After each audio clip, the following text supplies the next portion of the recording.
We are back. We are back. It is time to talk some sports here on thesportstuff.com and on iTunes. I thank any and all of you for listening and for downloading on both places. And here we are today again. It is April 2nd, 2008. This is episode 8 of Paladino Live.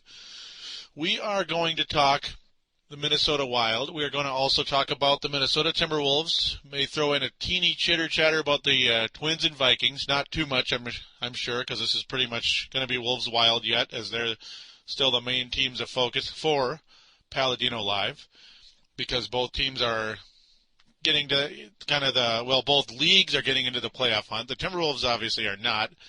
The Minnesota Wild are very much in the playoff hunt. They are in first place with 95 points, leading the Colorado Avalanche, who have 93, followed by the Calgary Flames with 92. So those are the three teams in the hunt for the Northwest Division Championship. The Minnesota Wild, of course, the favorites to win. And, let's not get too far into the Minnesota Wild just yet, as there is some stuff to talk about. Now, again, we are on thesportstuff.com, and we do have a call-in line.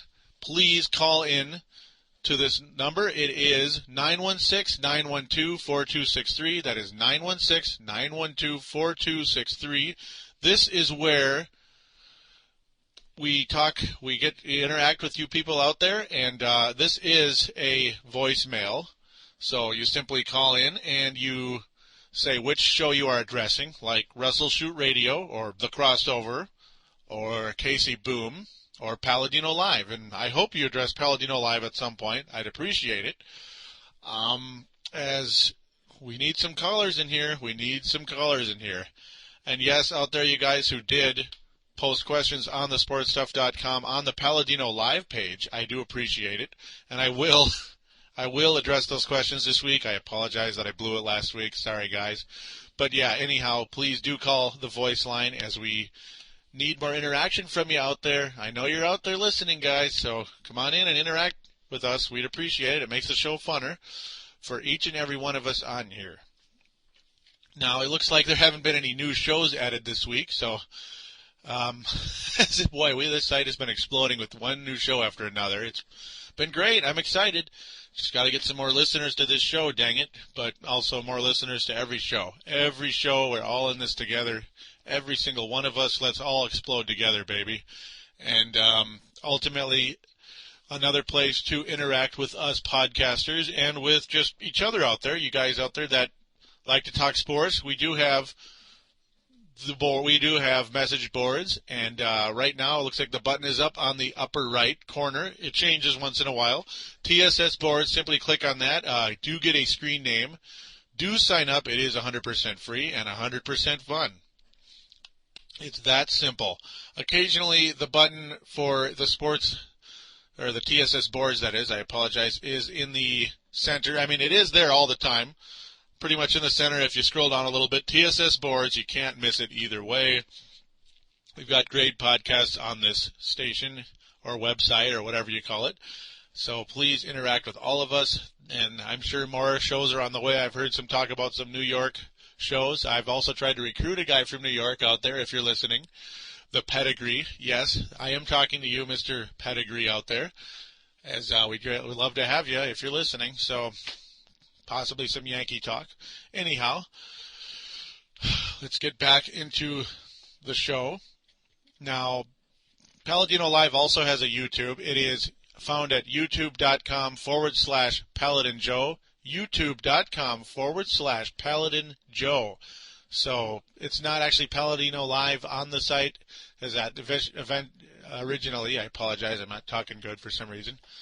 Originally, I wasn't really planning on turning the page into Paladino Live, but it just became that way because I wanted to do something, being there was no podcast yet at the time. But anyhow, let's get this show started. We will return to talk a little Minnesota Wild hockey.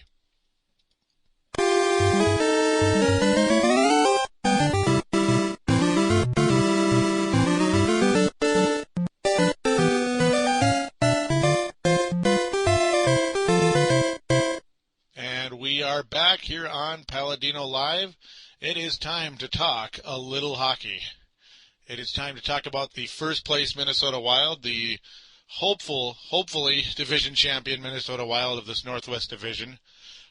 With the inconsistency of this team during the course of this season, to think that we're going to win a division, well, maybe win the division, is pretty crazy.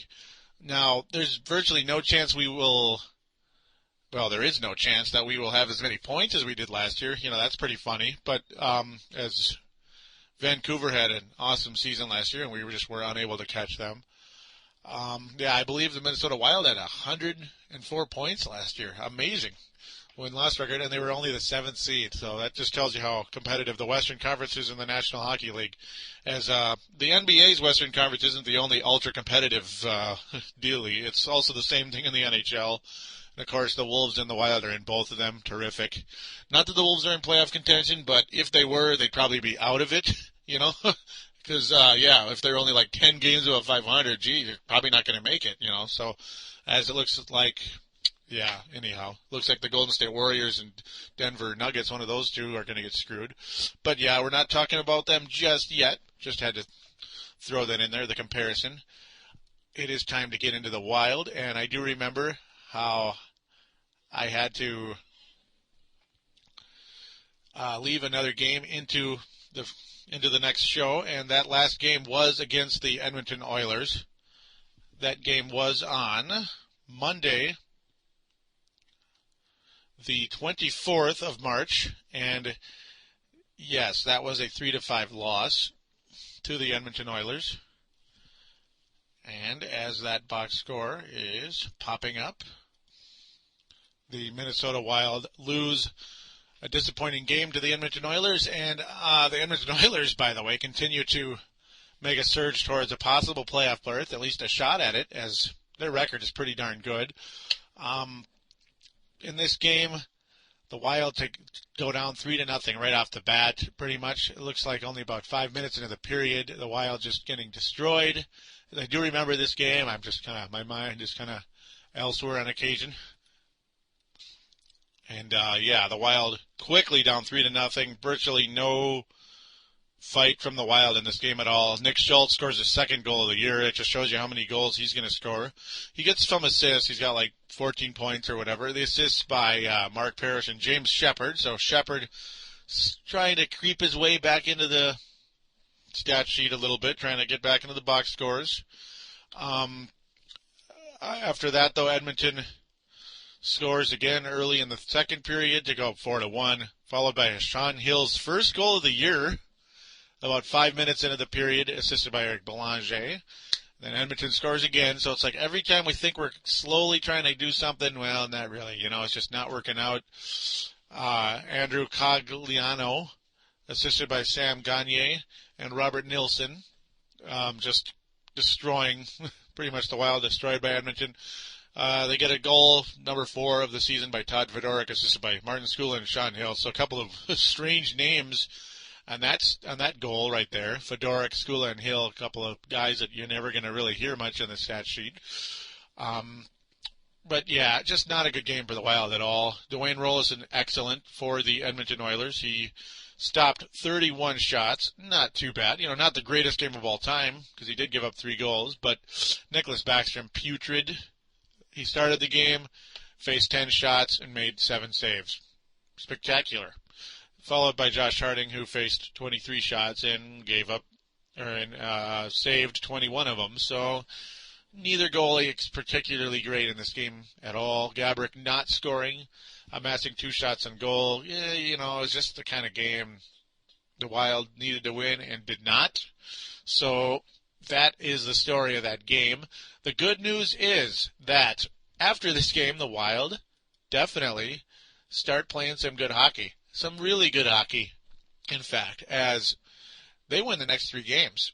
Now, we play the Edmonton Oilers again here in the XL Energy Center, Wednesday the 26th, a week ago from today, Wednesday the 26th of March.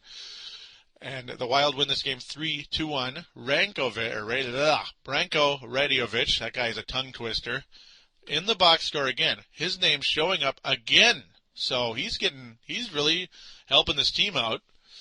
scoring his 7th goal of the year, assisted by my two favorite players on the team, Marian Gaborik and Mikko Koivu, two guys absolutely necessary to help this team get to where they need to get, and that is a division championship and beyond. Sean Hill again showing up in the box score, as he's picked up a decent amount of points the last couple of weeks, ever since Jacques Lemaire, as I said on the previous show, called him out. Jacques Lemaire saying we need more out of Sean Hill, and, well, it seems like he's been showing up about once a game, one way or another, an assist or something. Koivu getting another assist, and Radivich again.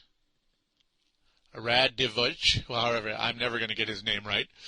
I'll just call him Radio, as that's what they call him anyway. That's his nickname. Scores again, or gets an assist again. So 2 points for him. Brian Ralston puts the Wild up 3-0 with his 29th goal of the year. Koivu another assist. So, yeah, Mikko Koivu, absolutely the MVP of this team again. Yeah, Gaborik is like the MVP, at least in terms of his electrifying scoring, but Koivu is the overall most valuable player on this team, and a lot of Wild fans would agree with that comment, and it's a lot of Wild fans that made that comment. You know, it's like we all kind of agree on that one. He was the top star of the game with 3 assists, definitely helping out my fantasy hockey team winning a championship right now, as we are about 2 days away from officially clinching a championship. My second in 3 years. That would be really nice. Anyhow, now Edmonton gets a goal to save face, but they just couldn't get anything going ultimately against this suddenly improving Wild team. I mean, they outshot the Wild big time, but they just Backstrom was just too much for him on this night. Edmonton's only goal was scored by Pisani, his 13th, unassisted. Only 4:40 into the third period, so Edmonton obviously had plenty of time to do something, but it just didn't. The Wild just got it done, baby. So, huge win for the Wild as they return to first place because of this win. Absolutely big, as we're in a dogfight with the Colorado Avalanche and Calgary Flames. It's two teams I just passionately dislike very much. Could even use the H word, hate, which I used strongly last week about the Flames, as it's not a very popular word to use, but whatever. Ultimately, great win for the Wild, and the 3 stars were all Wild players in this game. Mikko Koivu, Nicholas Backstrom, and Radivich. So that is how it goes. And now we are going to go to the next game, which was the game of the week, and boy, was it ever. The Vancouver Canucks come to Xcel Energy Center and get their butts kicked. The Wild win 4-0. And boy, does it feel good to say the other team got their butts kicked instead of us, you know, especially in a game that needs to be won. 4-0, obviously, the top 3 players in this game, all Wild.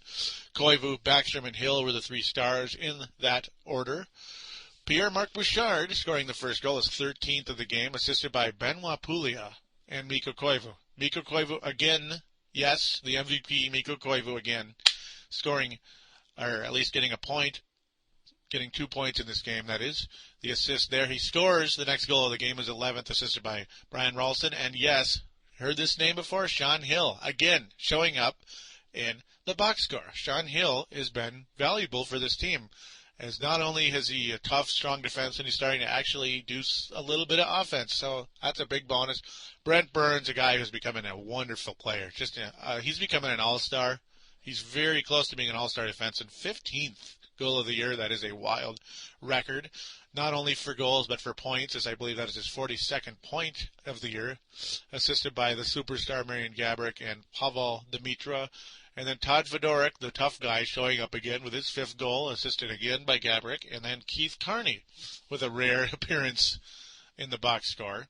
But overall, Wild phenomenal. Nicholas Backstrom gets a shutout, his 3rd of the season. And yes, Nicholas Backstrom is on my fantasy team as well. I just had to mention that. And he has really been big for me the last couple of weeks as my run to the title. It's been fun. But boy, this game, penalty filled. Absolutely penalty filled. That's why it was the game of the week in so many ways. Bugard getting in a fight, 5-minute penalty. Bouchard, 10 minutes for Bouchard. So Bouchard really getting a scuffle. Brent Burns, though, the king, 19 penalty minutes in this game. That's insane. Fedoruk really getting involved with 12 penalty minutes. Just fight. These teams obviously not big fans of each other. They are arch rivals, even though some of the most hated members of the Vancouver Canucks are gone, like Bertuzzi and Matt Cook. Matt Cook might still be there. I'm not seeing his name in there right now. Obviously, Vancouver, just the kind of team, the team that's really been the arch rival for the Wild pretty much since day one. It's just they've always kind of had these kind of games, and Vancouver getting frustrated apparently with the way the game was going, and that's just such is life. Go Wild, baby, as they hang on to first there. And the next game was against the Colorado Avalanche Sunday, the final game of March for the Wild, Sunday the 30th, a 3-2 win against the Colorado Avalanche, and this game was as big as it gets, as it was the Wild and Colorado pretty much neck and neck here for the division, and the Wild beat them head-to-head, baby, and absolutely huge. The three stars of the game were Brian Ralston, Marian Gaborik, and Kim Janssen. Now, why all three Wild players were the three stars, I don't know, but that's just how they record it, even though it was a close game that went to overtime. However, the Wild do score the first two goals of the game. Ralston, his 30th. Kim Janssen and Mikko Koivu assisting. Marian Gaborik, number 39. That is an all-time record for him and for the Wild right there, as he passed his old record of 38, which was set in 2005-2006. That was a fun season. I remember that. Marian Gaborik showing just some great moves a few years ago, more than he did last year. Gaborik just phenomenal this year. Great job, especially that 5-goal game, which, man, I wish I was podcasting back then. I would have gone on and on and on about that. But yeah, 39th goal assisted by Brent Burns, baby. Brent Burns back in it again. Brian Ralston again getting his second point of the game. He was obviously the player of the game, Ralston. Gaborik, though, yeah, he ultimately got 2 goals. I'll get into that in a second, because Colorado ties it up with 2 goals in the second period. Pretty much players that I haven't really heard of much. Jeff Finger and Ruslan Saleh scoring for Colorado. The only name really familiar in this box score is Joe Sakic, obviously a super-duper star for Colorado. As, not really big names for Colorado getting it done in this game. Peter Forsberg not doing much for the Colorado Avalanche. Not really, as he's out with injury already. It didn't really take long. That's what happens when that's what happens when you sit out half the year because you don't want to deal with training camp or whatever. He was hurt. I take that back. He was hurt most of the year and was almost going to retire. In fact, he did say he was going to retire about a week before. He said, oh, never mind, and then signed with the Avalanche out of the blue. Not many shots in this game. The Wild only amass 20 shots, but score on 3 of them. The Avalanche only amassed 26 and scoring 2 of them. So there you go.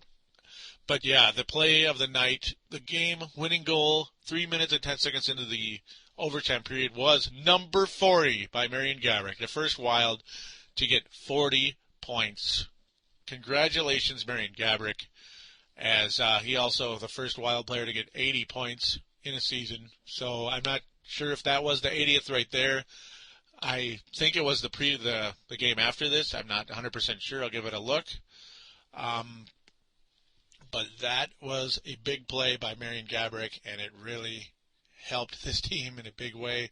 Dimitra, his best bud, with the assist, and the Wild in a great standing heading into April, as it is playoff time. And actually, that was the last game played by the Wild over the week. So, yeah, that was Gaborik's 80th point. My bad. And as I was getting into, the Minnesota Wild, of course, up by just 2 points. And the Wild have played 80 games. The Colorado Avalanche have played 81. So that's really good news. So Colorado can only tie the Wild. So they have to win, obviously, and have 95 points. That would only tie the Wild. So there's only one team left that can beat us for a division championship. That is the Calgary Flames, who have only 92 points. They're only 1 point less than Colorado. If they win both games, they would finish with 96. That is if we lose to them, which would suck, major butt. And if Calgary wins their other game, then they would beat us and say we lose both for final 2 games. But the Wild on the verge of a division championship. And Let's hope to God that happens. That game is tomorrow. Unfortunately, I will be at work and I will not get to see it, which totally sucks. That is not the game of the week. That is the game of the year. Yeah, that is the game of the year for the Minnesota Wild right there. Beat the Flames. Beat the hated Calgary Flames, a team that I used to love but do not love at all anymore. They are potentially becoming the arch rival for this team, the Wild. We'll see what happens, though. Calgary obviously made it to the Stanley Cup Finals a few years ago. The Wild did not. So during their magical run, they did not go. So Calgary has a little up on us in terms of postseason success. Obviously, they won the Stanley Cup in 1989 with a lot of great players on that team. And, of course, two of those great players being Doug Gilmour and Al McGinnis, just one of the greatest defensemen of all time. But with that, I'm going to close on the Minnesota Wild and obviously hope and pray for the best. Go Wild. Get this division championship. I'm not a homer, but, man, when you're on the verge of winning a championship, it's hard not to go Wild and get a little rah-rah-ree about it. So after this, it is time to switch over to the Minnesota Timberwolves. But before that, I am going to address the questions because otherwise I'm going to forget again and I'm going to look like a total fool, and that's not going to happen. Now, first of all, Dylan, I want to thank you very much for putting me up here like this, or putting me on the Anything Goes page. There is a Paladino Live questionnaire, our question board, whatever, on Anything Goes. So the sportstuff.com listeners that have a screen name on the message boards, please check me out on there. Please, not check me out, but please ask me some questions. You'll get obviously mentioned on the air, and I'll be able to interact with you via radio, whereas I can read your questions and we can have a little conversation. We can interact. You can cut me down, whatever. I hope you don't, but if you do, that's your deal. I'm not that big of a wuss. Now, yeah, as I said, Dylan, thanks again for having me up here. That is awesome. I really appreciate it that you'd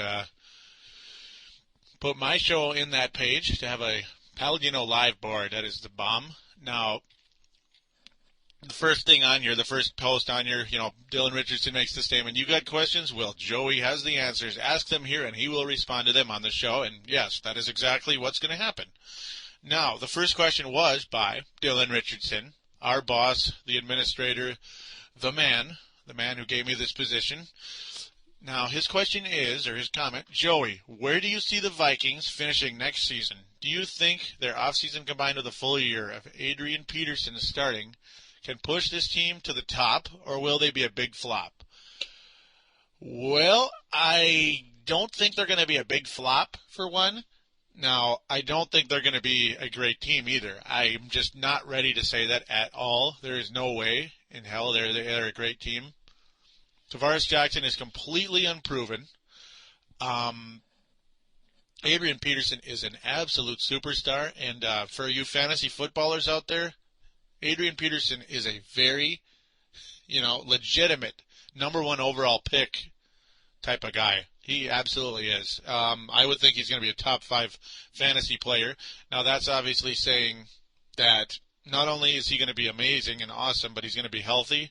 Yeah, or at least healthy enough like that when he is playing maybe 13 to 16 games that he will be absolutely awesome and that he is ready to be a full-time starter.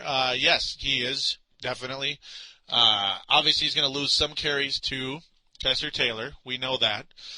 But anyhow, now the off-season part, now Bernard Berrien absolutely adds another dimension that this team did not have last year, despite the fact that Sidney Rice was excellent.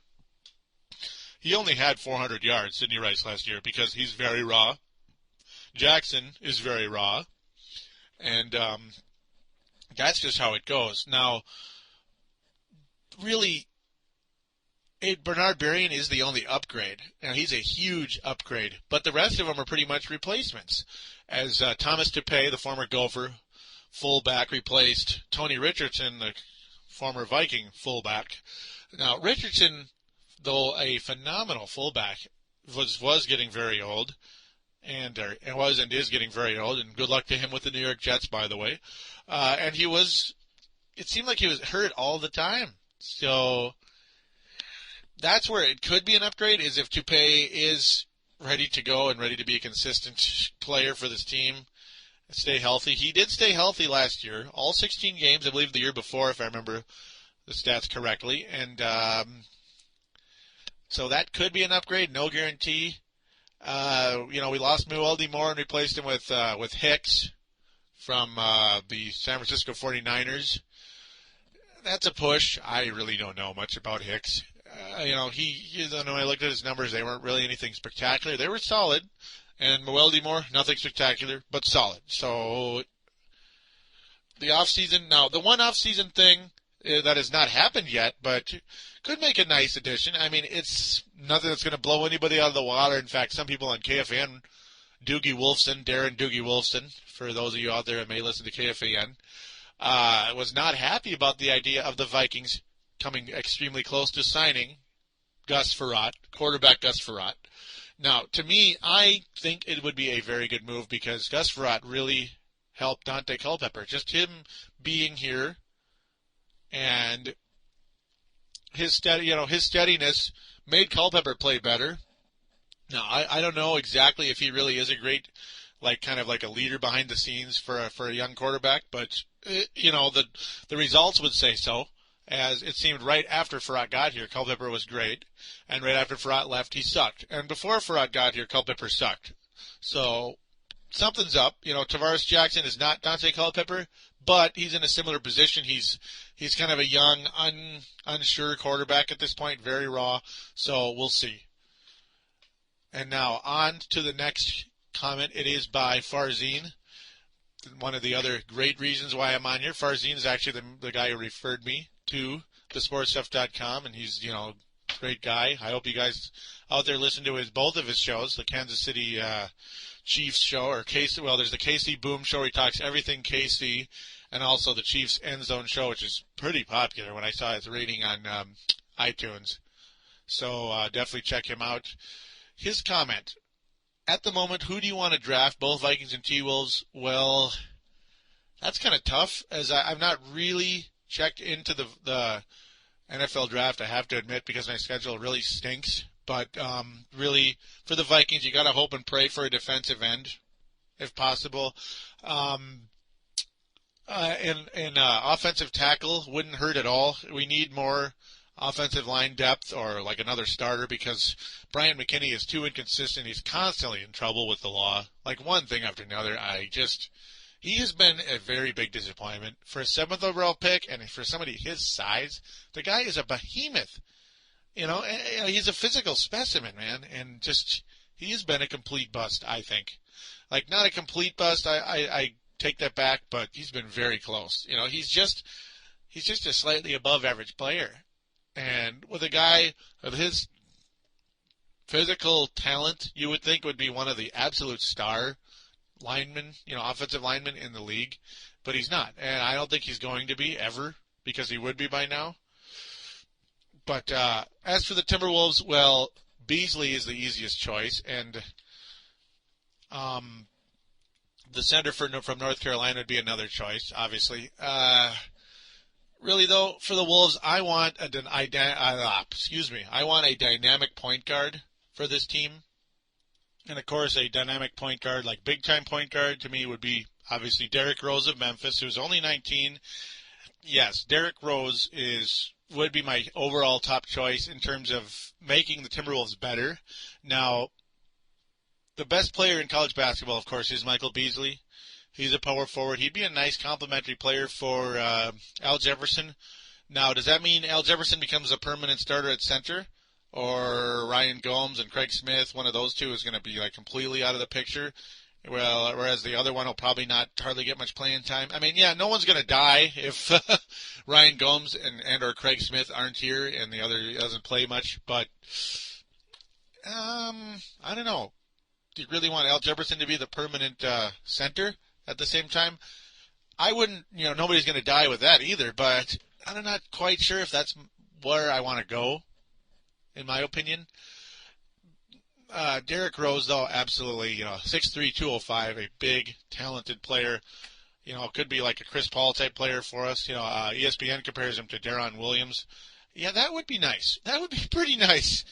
Now, that means at the same time, how you'd be overstocked at the power forward position if you take Beasley. You'd be overstocked in the guard area if you took Rose, because Randy Foye would have to switch from point guard to shooting guard, or would have to be traded. Him or McCants would have to be traded, in my opinion. Now, because you can't, one of them has to play, obviously, but McCants so far is reluctantly accepted the six-man role, and we could go that way, I guess, a Derrick Rose, Randy Foye with McCants off the bench. Do you run into playing time issues with some of the other players like Corey Brewer and stuff? Maybe not. It could be worse. Foye constantly talks about how he's better at point guard, because he calls that his natural position, but I don't know. When you look at his numbers, he's not really a natural point guard. Is he really? You look at the stat line, it's like every day you get 4 assists and 3 turnovers. Whatever. That's not natural point guard. You get Derrick Rose, well, what is the comment on ESPN? The best pure point guard in the draft. Yeah, okay. I think I'd be a lot happier with that, personally.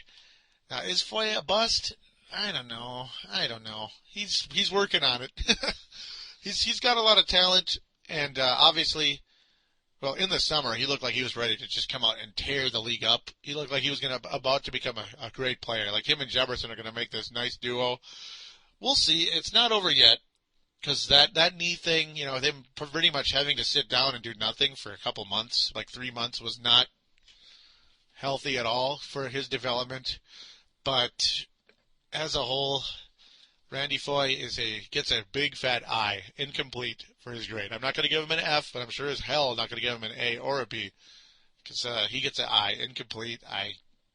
So, to answer your question, Farzine, my top choice for improving this team and making this team, the Timberwolves, great, or potentially great, like giving them a future, and also making them entertaining, is to get a dynamic point guard, and that guy is Derrick Rose. And obviously, you need to get one of the top 3 picks to get him or so. That is just as simple as that. Now, there was one last question. It was from Rusty. And Rusty is also an administrator and is also a good friend here on thesportstuff.com. He hosts the crossover with PMAC. He is the New Jersey Nets side of the show, as they cover the New Jersey Nets and the New York Knicks, New York Knicks, again, hiring Donnie Walsh. Good job, New York. Finally putting your foot down as Isaiah Thomas on his way out, with all, likelihood on his way out. That would be a phenomenal move by the New York Knicks. And, anybody's better than Isaiah. They need to get bumper stickers for everybody in New York, for that. But anyhow, I better stop wandering. And Rusty, who is a cool guy, his comment or his question was, now that Gerald Green has been waived by the Rockets, would you like to see him back in a Wolves jersey? Well, you know what? Yes, I would, Rusty. Yes, I would. I think Gerald Green has a chance to be something. I doubt he's going to come back. I think he was pissed off here with the fact that his playing time went from, he was like a 4th or 5th guy on Boston. He was a 6th man early on, and then was like a 4th or 5th guy or so with the Boston Celtics last year. He was starting for like the end of the year, and he was playing pretty good. He was really carrying some momentum into this next year. To go from that to being like the 12th guy, pretty much, yeah, that pissed him off. And I don't blame him. If it were me, I'd be pretty pissed off too. And the Wolves did not really show much confidence in him. Now, yeah, Gerald Green makes mistakes, and his quote-unquote basketball IQ, one of those overused terms, which, I guess it's not as overused as he has a great motor. That is something I'm just sick of hearing. But his overall basketball IQ, not so great, but he made some smart plays. He's made some nice passes, and his athleticism is unmistakable. There's no doubt about it. Charles Barkley made a comment, though, that Gerald Green needs to, has too much time on his hands when his slam dunk was jumping up really high and blowing out a candle and a cupcake for his dunk in the dunk contest. Yeah, I think Gerald Green does have a little too much time on his hands if he's a little too worried about making some weird, wacky slam dunk thing, some drama or whatever that he needed stripped out for 5 years. Now, yeah, if Gerald Green can just kind of get down to the basics, get down into basketball, the guy's got some serious talent. He can hit the three-point shot, which is evident. He's got some very serious quickness. His defense kind of sucks, but he does have the ability to get up and block shots when he wants to, and Gerald Green needs to want to immediately because he is a free agent right now, and that is not what you want to be 3 years into your 3 years after being drafted in the first round as being a free agent. That is bad news, really bad news. Yes. So, Gerald Green, you'd better be out there doing everything you can to get better. So, yes, to answer your question, Rusty, I would like to have him back on the Minnesota Timberwolves, Gerald Green, but I don't see it happening. I just don't. I don't think Gerald Green wants to come back because of what happened, and Kevin McHale did make a comment, that kind of leaves the door open a teeny tiny bit, saying that, maybe I did make a mistake. We'll find out in 3 years. Get back to me. Yeah. He may have made a mistake, may not have. The Rockets did waive him, so something's up with that. Because that was its hometown. They just gave up on him right away.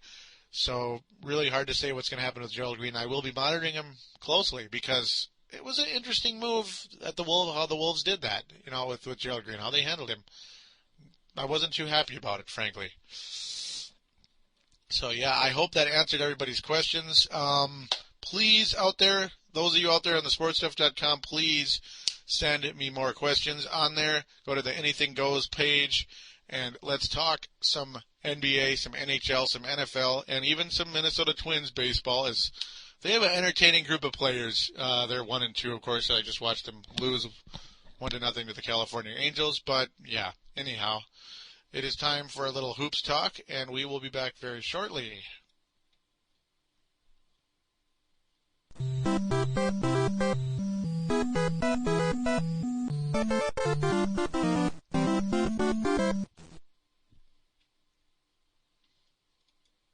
And we are back, and it is time to do some conversation about the Timberwolves, the Minnesota Timberwolves, and some NBA talk in general. Or at least there was some NBA talk already. But to opening things out, there is an article on Yahoo as of March 31st, whatever. Rumor Telfair may be done for the season with ankle injury, so that's definitely a shame. As, yeah, that ankle thing is taken a lot longer than I once expected. So, yeah, that could be it for Telfair. I am almost certain that will not be his last game with the Timberwolves, but it's possible. He is a restricted free agent, and I don't expect anybody to give him a ridiculous offer, but, hey, in this league, anything can happen. As we saw what happened with Marcus Banks and the Phoenix Suns a few years ago, that pissed me off, and I pissed a lot of people off, but that's just the way it goes.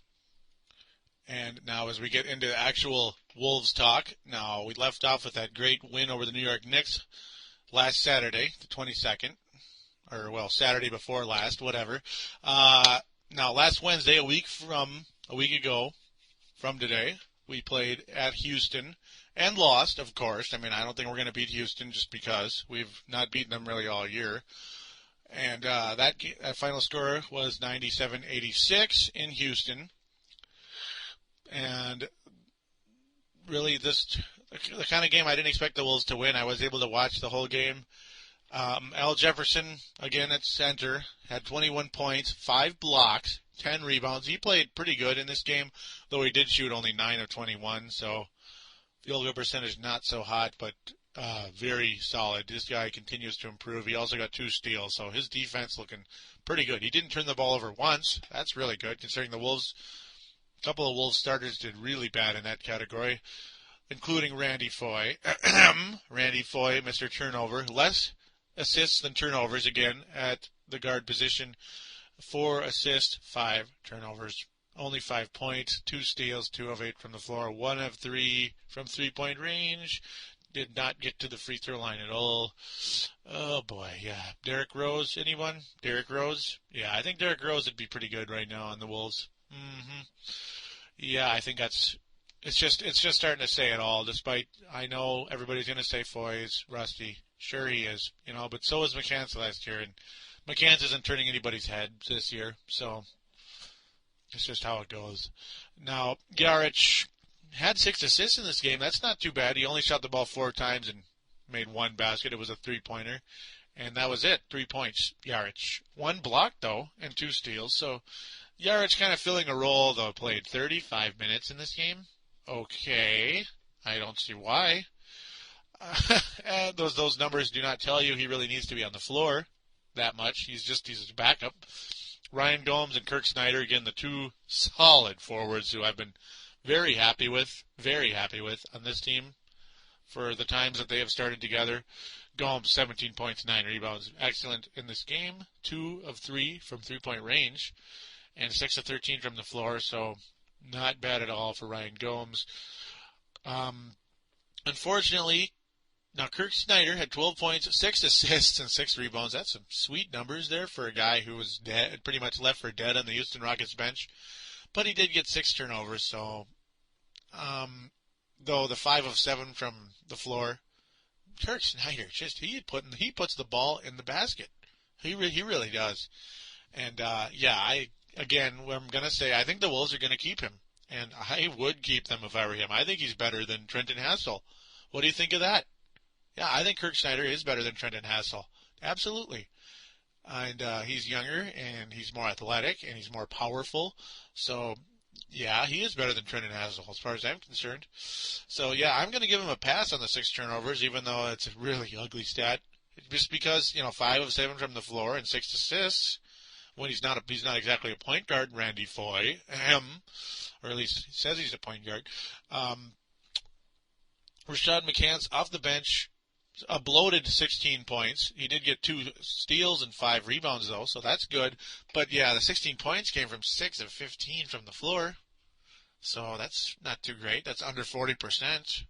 2 of 3 from three-point range, though, not too bad. But overall, the Wolves, not so great in this game. Not so great at all. Tracy McGrady, again, kicking the Wolves' butts, though he did shoot the ball 25 times and only made 9 of those 25 shots. 23 points, 9 assists, and 11 rebounds, however. So a nice line for Tracy McGrady. He had the top plus-minus of the game. He was plus 14. Really, the rest of the Rockets, not ultra impressive. Well, Scola was very impressive, though. The power forward of the Rockets, a guy, who's just came in out of nowhere, really, since some point during the season, midpoint of the year or so. 18 points, 18 rebounds, and 3 steals for Scola. That's pretty dang good. Mutombo was honored at halftime for his humanitarianism, and good job, Dikembe Mutombo. And there's talk about him possibly returning for yet another year. I believe he's 41 years old. Good old Dikembe. Still a solid player with 4 points and 8 rebounds. 2 assists. No blocks, though, so none of his little no finger routine that he does. That used to piss people off. But other than that, just Rockets better team, beat the Wolves on the road. So, in Houston. So, such is life. And let's quickly get on to the next game. And this is the shock of the millennium. The Wolves lose in San Antonio. Boy, now who didn't see that coming? They lose 99-84. A game not quite as bad as you'd think, as the Wolves sticking in it for a while. Well, kinda. They were up 17-14 after the first period. However, the second period was 35-17 in favor of San Antonio. Then the Wolves come roaring back with a 28-19 third period. Not bad at all. Not only to get creamed in the fourth quarter, 31-22, but yeah. Jefferson, 7 of 20 from the floor. Pretty crappy game for him, though he did get 2 blocks. His numbers, 14 points, 8 rebounds. So Jefferson, he's okay. He was okay in this night. Not the greatest ever. Yarich, very solid. Very solid. 38 minutes, probably too many for him, but 4 of 7 from the floor. Made a 3-pointer. He got 7 assists to only 2 turnovers, so not too bad. 3 steals, yeah. And a block, 11 points for Yarich. Randy Foy, minus 13. He was a minus 13 in this game. That's not too good. 4 of 12 from the floor. Randy Foy, 5 assists, 3 turnovers, 11 points, so at least he got some points. But 4 of 12, man, that's so frustrating. I really hope that Randy Foy is going to be better next year. I really do. I think he has a lot more to offer, but that's yet to be proven. It really is. As last year, he pretty much hits the same stats. He was more exciting last year, though, and but his stats pretty similar to last year, so we'll see. Ryan Gomes again, excellent. 17 points, 10 rebounds, 3 assists. So those are pretty much the main numbers of him. He shot about 50%, made 2 of 3 from three-point range, so he's bringing the three-point shot back a bit, again, as it kind of died off for a little while. Gomes valuable in the game, a part of the Wolves' runs. Kirk Snyder started, but only played 22 minutes on this game. 3 of 7, though, so below 50%, but barely. 6 points, 3 rebounds, 1 assist. So, yeah, Snyder kind of getting a little bit off the floor a little bit. Unfortunately, McCants, though, played starter minutes in this game. 37.5 minutes with 13 points, but 5 of 12 from the floor. So, it looks like he pretty much, I don't know. Like he was like a Randy Foy replacement. Like they kind of switched up their amount of minutes, Foy and McCants, but they both played similar basketball. Craig Smith popping up in the stat sheet again, thankfully. Only played 15.5 minutes, so his minutes are dwindling big time. The stat, though, that really sucks showing his defense was no good. He was a minus 23 from the floor, and only one player was worse in this game, and that was Corey Brewer. He shot one and made one shot from the floor, 1 of 1. He was a minus 25. Oh boy. 2 points, 2 turnovers, 1 assist, 1 rebound. Woohoo. Good job, Corey. Yeah, not so great at all. Man alive. Ginobili again, the Wolves killer once again, 5 of 8 from three-point range. He's shooting about 70%, and I'm not exaggerating, folks, against the Wolves from three-point range. Oh, my God. Manu Ginobili is just, I can't. He drives me insane. It's a good thing the Wolves aren't in a playoff hunt, because you could just hear me screaming and breaking stuff every time Ginobili touches the freaking ball, as he has just been an absolute killer.